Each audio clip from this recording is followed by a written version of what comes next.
Imagine a world with a thick, hazy atmosphere, where rivers carve through landscapes and pour into vast lakes and seas. A world where rain falls from the clouds, feeding these sprawling bodies of liquid. This place sounds remarkably familiar, almost like a second Earth. But this isn't a distant exoplanet in another star system. It's right here in our own solar system, orbiting the magnificent ringed planet Saturn. This world is Titan, Saturn's largest moon, and it stands alone as the only other place we know of with stable bodies of liquid on its surface. Yet, this Earth-like paradise is profoundly alien. The rivers and lakes aren't filled with water, but with liquid methane and ethane, substances we know on Earth only as flammable gases. The rain that falls isn't water, but a chilling drizzle of hydrocarbons. Titan is a land of mesmerizing contradictions, a place that is both uncannily similar to our home planet and yet utterly different. It's a world where the building blocks of life as we know it exist in an environment that would be instantly fatal to us. Let's journey to this strange, beautiful moon and uncover the secrets hidden beneath its orange haze. A world that pushes the very boundaries of what we consider possible for life. Titan is a giant among moons. It's larger than our own moon and even bigger than the planet Mercury. Substantial gravity is strong enough to hold on to a thick atmosphere, something no other moon in our solar system can do. And what an atmosphere it is. Titan's air is about 1.5 times denser than Earth's. So thick that if you could stand on its surface, you would feel a pressure similar to being about 15 feet underwater. This dense, nitrogen-rich atmosphere is shrouded in a thick, orange-brown smog. This haze is made of complex organic molecules called tholins. It's created when sunlight and charged particles from Saturn's magnetosphere break down the methane in the upper atmosphere. These tholins are a key part of Titan's mystique. They are essentially organic gunk, and while not life themselves, they represent the kind of complex chemistry that could be a precursor to it. They slowly rain down from the sky, coating the moon's surface in a layer of organic material. For decades, this impenetrable haze kept Titan's surface a complete mystery. We knew it was a special place, but we couldn't see what lay beneath the clouds. All of that changed in 2005 when the Huygens probe, part of the Cassini mission, made its historic descent. It became the first and only spacecraft to land on a world in the outer solar system. As Huygens plunged through the atmosphere, it sent back breathtaking images. We saw a landscape that looked astonishingly like Earth, with drainage channels, coastlines, and what appeared to be dry riverbeds. When it landed, it didn't hit with a hard thud. Instead, it touched down on a surface with the consistency of wet sand, a ground saturated with liquid methane. For a brief, glorious 72 minutes, Huygens transmitted data, giving us our first ever ground truth look at this alien world. The data from Cassini and Huygens painted a picture of a complete active hydrological cycle, but one based on hydrocarbons. On Titan, methane plays the role that water plays on Earth. It evaporates from the lakes and seas, forms clouds, and then rains back down onto the surface. This methane rain then flows through rivers and channels, carving canyons and deltas, before returning to the massive liquid bodies concentrated near the moon's poles. Imagine standing on the shore of one of Titan's seas, like Kraken Mare or Elijah Mare. The sky above is a perpetual hazy orange, and the water before you is a frigid -290 degrees Fahrenheit, a sea of liquid natural gas.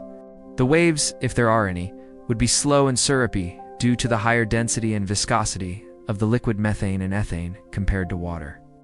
And the rocks on the beach wouldn't be silicate rocks, but rock-hard water ice, frozen solid at these extreme temperatures. On Titan, water ice is the bedrock. It's so cold that ice is as hard as granite, forming the mountains and crust of the moon. This is a world where the geology itself is made of a substance we drink. This bizarre chemistry raises a tantalizing question. Could life exist here? If life were to arise on Titan, it would have to be completely different from anything we know. It wouldn't be water-based. It would have to use liquid methane or ethane as a solvent.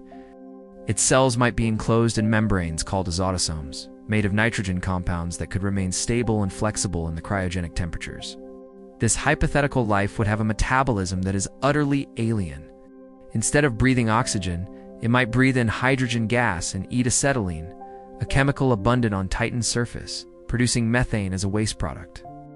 While this is all highly speculative, the ingredients are there. Titan is a natural laboratory for prebiotic chemistry, a place where complex organic molecules are constantly being created and deposited on the surface.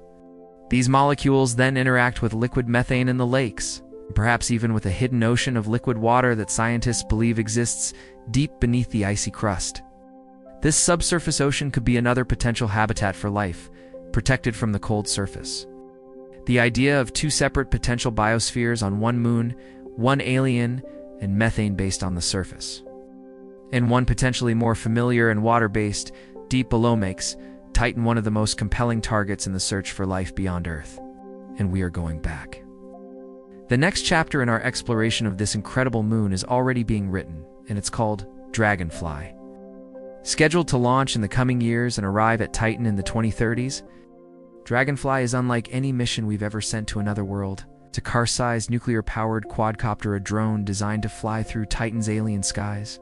Titan's unique environment makes it the perfect place for an aerial explorer. Its thick atmosphere and low gravity mean that flying is much easier there than on Earth. A drone like Dragonfly can cover vast distances, far more than any rover could. Dragonfly will land in the Shangri-La Dune Fields, a region near Titan's equator.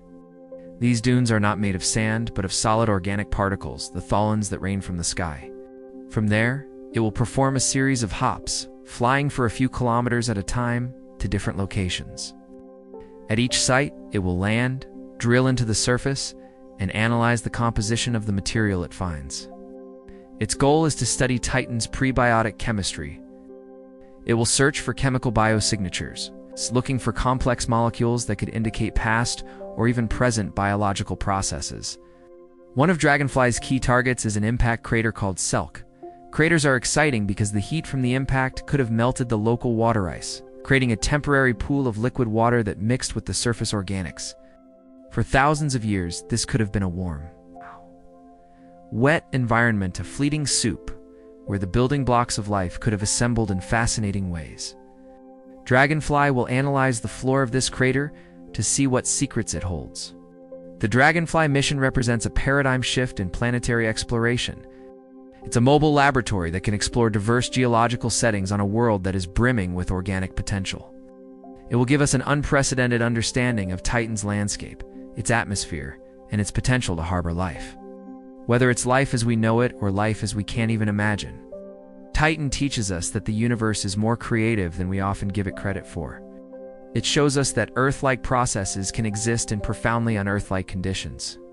It challenges our very definition of what makes a world habitable and forces us to expand our imagination about where and how life might arise.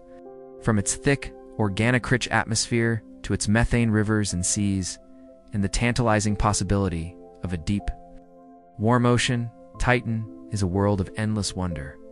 It is a time capsule, preserving a chemical state that might be similar to the early Earth before life began. As we look forward to the Dragonfly mission, we stand on the brink of new discoveries that could fundamentally change our place in the cosmos.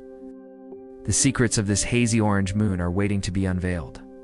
Thanks for joining us on this journey to Saturn's most mysterious moon. If you want to explore more wonders of our solar system and beyond, make sure to subscribe to Space Repo for more deep dives into the cosmos.